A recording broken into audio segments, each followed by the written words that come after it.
I've turned RuneScape into a collectible card game where everything is unlocked by opening booster packs bought with in-game gold.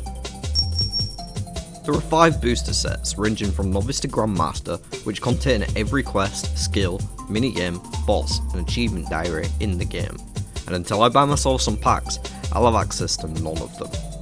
When I open a booster, I'll see 3 cards, but I'll only get to keep one of them, so join me for the journey as we crack packs and see if we can't just pull some of the greatest cards in the game to build up a fresh Iron Man.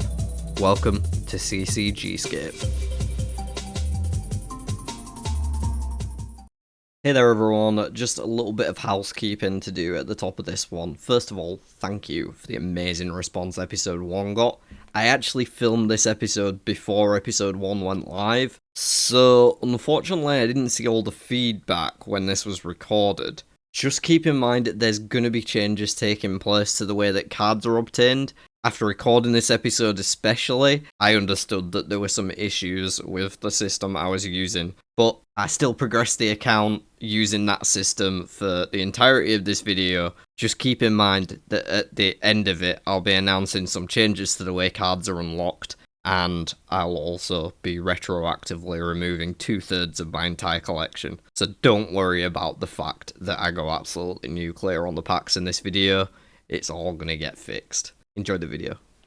Well, hello there folks. As you can see by my stats page, I have been a busy bee, grinding up to my level 20 caps. And I've also just finished Murder Mystery for 11 crafting. I've lined myself up a few easy quests that I want to bash through here, cause I feel like I need to clear out some of this space and hit my level caps on some more levels before I really start diving into more packs. So that is where we're at the moment. We've got Doric's Quest and Goblin Diplomacy coming up next. I just wanted to get that crafting level so I could actually spin some flax finally, because I've got bowstrings to make. The last thing I was doing was fletching and stuff. I got sick of cutting normal logs, so I thought I'll go make some bowstrings. And I'm bankrupt because I bought a bunch of feathers. So yeah, that's fun. Spent some time at Gemstone Crab, as you can see, from my 20s on all the melee stats. Got up to 5 range, chucking bronze knives at some chickens. Don't think there's too much else to report. I'm going to do a few inventories of bowstrings here, and then move over to Doric's Quest and Goblin Diplomacy. Couple more fletching and crafting levels gained, and here's Doric's Quest for a little bit more mining XP. Doesn't take us over level, thankfully. And there's Goblin Diplomacy, also taken care of. 2 more off the list. I'm gonna go do Pandemonium next, get myself into sailing for the first time. And there's Pandemonium done. We've got 25 sawmill coupons, which... does it count as logs as well? Covers plank costs. You still need the logs, okay. But I should be able to do this for Daddy's home, which I think is going to be my next goal now. I'm going to go see the man about the spyglass first, and then, yeah, I'll probably do a delivery back to Port Sarim, and then make my way over to Varrock and do Daddy's home and Gertrude's cat next. Realised I was going to need some money for the bolts of cloth anyway for Daddy's home, so just made a quick trip over to the vinery here with another 3 invents of Eclipse Red. Stock up on some cash, and now can actually go over to Varrock. I also have this easy clue that I got from a random buffalo that I killed when I was walking past in Valamor to see if it dropped cowhide, and it didn't. But it did drop an easy clue, so fuck it. We'll see if we can complete it. Okay, well I'm not going to do it immediately, but that is a doable step. I will just pop over to Horvix and get the steel plate body for it. Progress Gertrude's cat while we're coming through.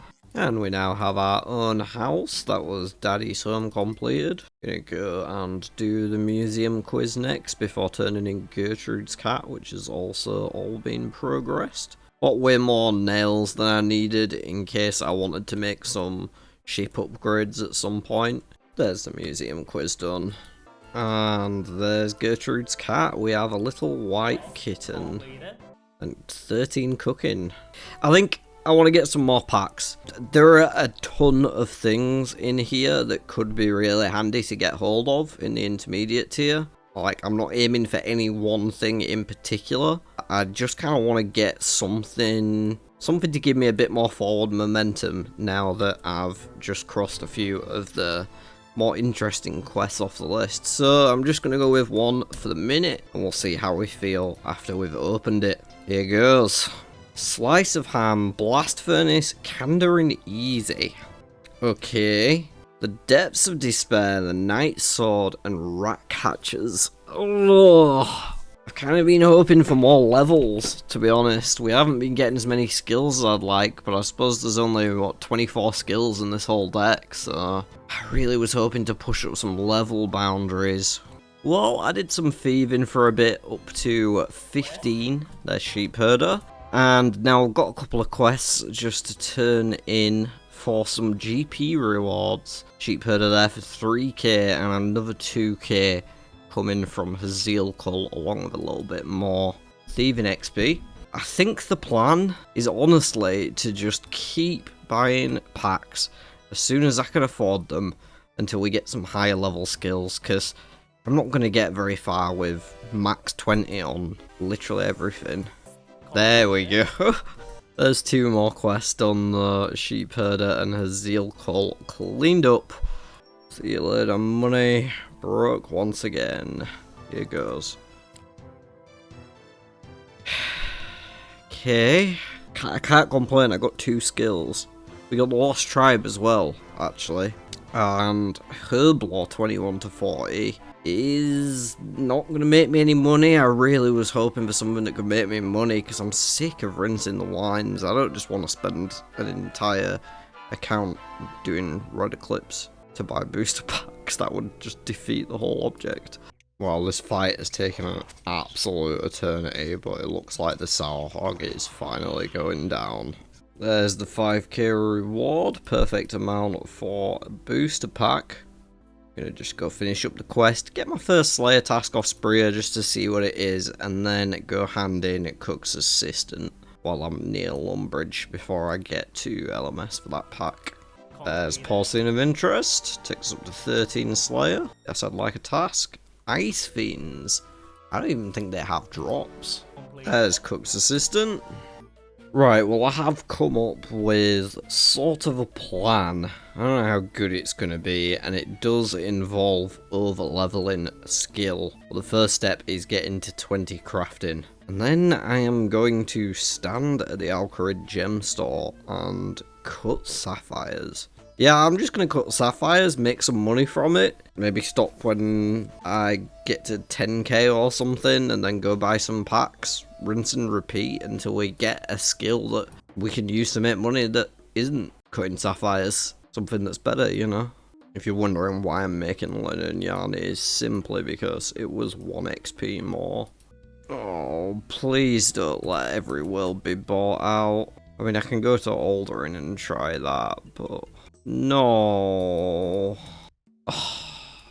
Fingers crossed there's some gems in the shop in Aldering. I think there will be, because they also sell emeralds and rubies, so most people hopping through that shop are getting the emeralds and rubies and maybe ignoring the sapphires. Plus there's 3 sapphires per world. So there's a decent chance that I'll be able to get this going, and I'm just going to be selling back to the shop for my profit. If that is the case, then I'll see y'all when I've made a little bit of money and got some illegal crafting levels. Well, I managed to get about 20k almost off the sapphires before they started to dry up. 9 illegal crafting levels, but I had to hop past so many emeralds and rubies that I wasn't allowed to craft. Smithing, 21 to 40, okay. That can make us money. We can also do the Knight's Sword now. Edgar's Ruse and Fairy Tale 1. Twilight's Promise. Oh, that's actually huge. Magic 21 to 40. I'm not upset about that at all. Maybe I had bad luck there, but Twilight's Promise, another quest that I'll be doing ASAP. Although the night at the end might be quite difficult, because it unlocks the Quetzal transport, which will make getting around Valamor so much easier. Alright, I'm gonna leave it there. I'm gonna go do Knight Sword, and you probably won't see the completion of it because I'm getting tired and I'm gonna go to bed after that, but... Hey everyone, it's the next morning. I did do the Knight Sword, as I said. Made a little bit of iron bars. Realised I'm not going to be able to really do steel stuff because I can't mine coal. So there are other ways of getting it, but they're kind of awkward. Anyway, regardless, I was doing a bit of low-level Slayer, did a couple tasks, and now I'm stuck on cave crawlers. The problem was that I don't really have good transportation methods. I have no teleports or anything like that. Technically I'm on 29 crafting, but actually I'm capped to 20, so I can't make things like the sapphire necklace or the emerald ring for teleport jewellery. I could if I just got that next crafting tier, so that is like the biggest thing that I could possibly get is 21 to 40 crafting at the minute. It would also open up the Lost City for future Fairy Tale once we get into Mauritania too, so it's basically the key to all of our transportation issues right now. Oh, and as you can see, I managed to get a couple of easy clues done, so I'm going to crack those open and then crack some packs open, and we're going to just see what we get. Okay, nothing too crazy there, but 13k cash actually. Never mind, for an easy clue, that's kind of fucking nuts. Okay, well that's more packs we can buy. I thought I could buy 3, now I can buy 6. Just doubled our cash stack nearly. And another black longsword, weirdly enough, along with some nature runes that I'm sure we will alch things with eventually. Okay, well, here goes. 6 more cards. Crafting! Yes, yes, yes, yes, yes, yes, yes. Sorry if that increases the length of the video too much. We got fish in it as well, and mining. Okay, what a fucking pack this was. Oh, that was a sick pack. That was exactly what I needed. Okay, I'm going to cap out my crafting immediately, because I was already over leveled on it, so I'm just going to go do that. We're going to get ourselves up to 40 and cut by cutting a bunch of emeralds. Hopefully make a bit of money back off them too. And then I'm going to make myself a bunch of jewellery and get back on the Slayer grind, I think. That seems like a good plan to me. Catch you all in a bit. Alright, well, I couldn't be bothered to set up my green screen because I'm not going to be up too much longer. But I've got a couple quests lined up here. I think I'm also just going to do a few more packs before I move on to those next 2 quests. Okay, thieving and hit points. That's good, that's good. I'm finally no longer illegal on hit points. Waterfall quest. A bit of a weird one because we don't have strength or attack, so... animal magnetism though, another good one, but we still need that priest in peril. 15k again, another 9 cards. We are burning through the intermediates, not going to be too many left. Cooking? Ooh, tree gnome village. We can get spirit trees. Well, I've got enough for 1 more pack. We're going to go for it. Kind of just want to see priest in peril at this stage. Motherlode mine. I'll take that. I'll take that. That's one of the things I was looking for. So I'm probably going to head straight over there. I'm pretty sure I have it unlocked already. And that's actually way easier. I can just go AFK that for the rest of the night before I go to bed.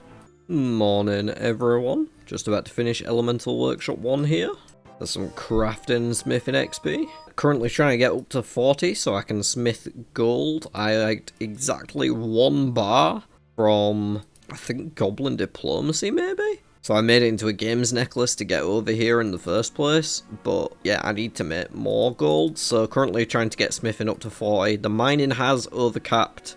It's 44 currently, just because I spent some time at the Motherlode mine once I hit 40 to gather a little bit of gold. But I've also made a discovery here. I was sort of like, I was looking through what was left of the intermediate deck. I do this sometimes and then just shuffle back, just make sure I'm not like overlooking something obvious. And I noticed that while Nature Spirit was on here, Priest in Peril wasn't. So then I looked it up. Because I was like, surely Priest in Peril isn't an experience quest, and it's not. It's a novice quest. But I've opened all the novice packs, so I should have it? Sure enough, I went back to my original list of cards, and Priest in Peril was not on there. I have no idea how, because I just copied and pasted from the wiki, but that one was missing. But what I'm going to do is just charge myself the price of a novice pack, which is most of my money, unfortunately. Oh gosh, I'm just going to drop it here rather than putting it into the cash, seeing as though I don't actually have a card for it or anything. Yeah, I guess we'll just go do Priest in Peril, and then it will just get buried in that pile of quest cards, because the card doesn't actually exist. So, gonna go get this done, and then finish off the rest of my smithing. I may also do the Varrock Easy Diary, which will require a bit of trading, but it will make smithing in Edgeville better. There's Priest in Peril. Decided I'm not going to bother with the Varrock Diary for now, because it would require me to train my fishing and rune crafting up, and I can't be arsed with that shit. So, we can't stay on Nature Spirit just yet. I think what my next goal is going to be, there's 9 intermediate packs left. If I just buy them all, I know I've got all my skills up to level 40 that I can train, which means I can go get my attack and strength up by doing Waterfall Quest. I'll be able to train agility a bit higher as well, be able to get my first protection prayers, though not all of them, and we'd also have Nature Spirit and Giant's Foundry, which will be helpful for training this smithing, plus progressing towards Fairy Tale, which we do have the first one somewhere in this list. Fairy Tale 2, on the other hand, is needed for the fairy rings, and that is in the experienced deck, so it is going to be still out of reach. However, it would get us a lot closer, plus allow us to do some of these early game quests that have requirements that are between 20 and 40 in skills that we just haven't been able to get done, and then I feel like I can really start to chip away at this list. I think I got a bit unfortunate with the lack of skills early through the intermediate deck, and that's led to this quest pile building up to be something absolutely huge, because a lot of them I can't do without overcapping myself. So, I need about 45k. I'm going to go figure out how to make that, and I'll see you when I have. Just finishing up selling 250 steel swords to the Varrock sword shop. I did end up going back to the gem shop on Alderin, but it was fully out of stock on every world, so that wasn't going to work. I ended up deciding to just make the steel that I had and turn it into cash, and yeah, it's been enough. So we're gonna go finish off the intermediate set. 45k into the coffers. Agility up to 40, of course, fantastic. Attack 21 to 40, Sleeping Giant, so we can go finish off that 40 smithing with this quest. Dig Site finally. Nature Spirit, okay, so we can get all the way up to the end of Fairy Tale 1, providing we can get through the fight at the end of it. The Grand Tree, so we can get our glider access online, will make it easier to get to that side of the map for sure. Strength, definitely relevant. Like I say, we can go towards Waterfall now. Giant Dwarf gives us access to Keldegrim and the use of the Blast Furnace, which would certainly have helped to have just before I did all that smithing, but is what it is. Range 21 to 40. Is one I will need to train up eventually. The RD Easy Diary, definitely want to get that one on the to-do list as well. Giant's Foundry itself, Prayer up to 40, that will be a priority in the next episode too. And the set is done. Oh, so much to do. And there's the Giant's Foundry unlocked fully. Sleeping Giants has been completed. We're also up to 40 smithing, which means I can take my gold ore finally to Edgeville. Make myself some dueling rings and a couple more games necklaces too. Definitely going to be of massive use to me travelling around the map. The perfect place to end this video. Hopefully people have been enjoying the series.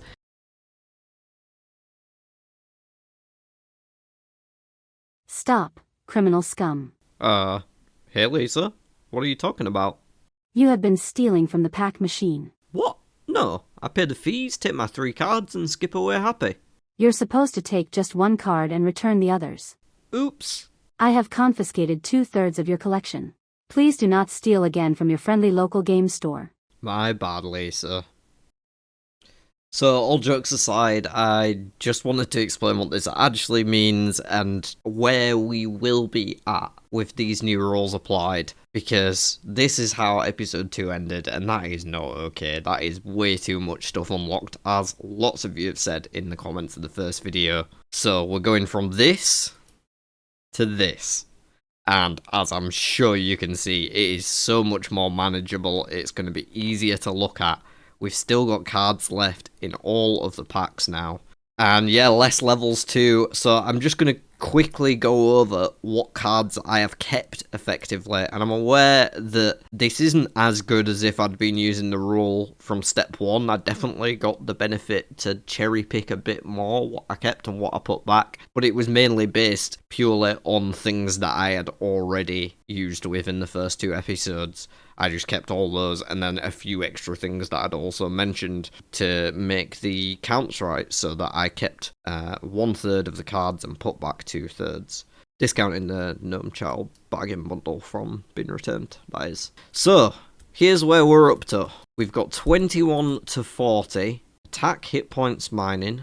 Strength, agility, smithing. Defense, not Herblore. Fishing, yes. Ranged, yes. Thieving, cooking, yes. Prayer and crafting, yes. Firemaking is just 1 to 20 still. So is fletching and rune crafting. We don't even have farming because I hadn't touched it at all, so I just threw it straight back. 21 to 40 woodcutting, magic slayer, and then 1 to 20 in the bottom 3 there that hadn't been pushed outside of that bounds. The Slayer is a little bit higher than my current level, but I was working on it last, so I figured it made sense to unlock the higher tier of that to make the card numbers up. And then over on the quests here, we've of course got our completed quests. I did end up putting the Varrock Museum quiz, as well as Priest in Peril, onto actual cards. As soon as I figured I was doing a rejig of everything anyway, I updated the decks with those. So those are all the completed quests that you've seen me do, and then these 13 currently are the quests that we have available to us. Far cleaner than it was previously. Death to the Dorgashin, to continue that plot line and get myself a bone crossbow, or at least unlock the spec on it. Nature Spirit, so we can keep going towards Fairy Tale along with Lost City. We got Tree Gnome Village and the Grand Tree for some transportation. Waterfall to get up our attack and strength levels. Tourist Trap, because I mentioned training agility up with it as well. Twilight's Promise is definitely going to be big for getting around Valamore, and then some of the quests that we just had left over. Eclorin's Shield of Arav from the bargain bundle, and Animal Magnetism, another one that I'd briefly mentioned, though it might have got edited out. I don't know. This second video is a bit weird, and I'm sorry it's been a bit weird, because the change in format really has made this one less of a standard episode. But from here on out, we're going to be golden. I feel like the system is going to work so well, picking one of 3 cards and putting the others back. It's going to mean that I'll see duplicates, because I'll see the same cards over and over again that I keep putting back. So as the packs get smaller, there'll be more and more chaff within them that I have to see again and again opening things, which does fit in with the booster opening theme as well. So this system, it's going to make the progression longer as well, not quite as easy to get through. It's definitely the right choice. I wish I'd done it from day one, but I hadn't. So it is what it is. Hopefully this is a good enough fix. In terms of minigames and bosses, I had done the crab, plus I'd done Giant's Foundry and Motherlode Mine, and I'd walked into the Blast Furnace, though I haven't actually used it. RD Easy was on my near to-do list, so I figured I'd keep that as the one achievement diary. And yeah, that's where we're going to be at going into episode 3. Sorry for the weird editing on this one. Thank you so much for all the support that people have been showing. I've probably said that about 3 times already in this video, but it can't be overstated. I love you all so much. Thanks for subscribing, and I hope you stick around for the long run.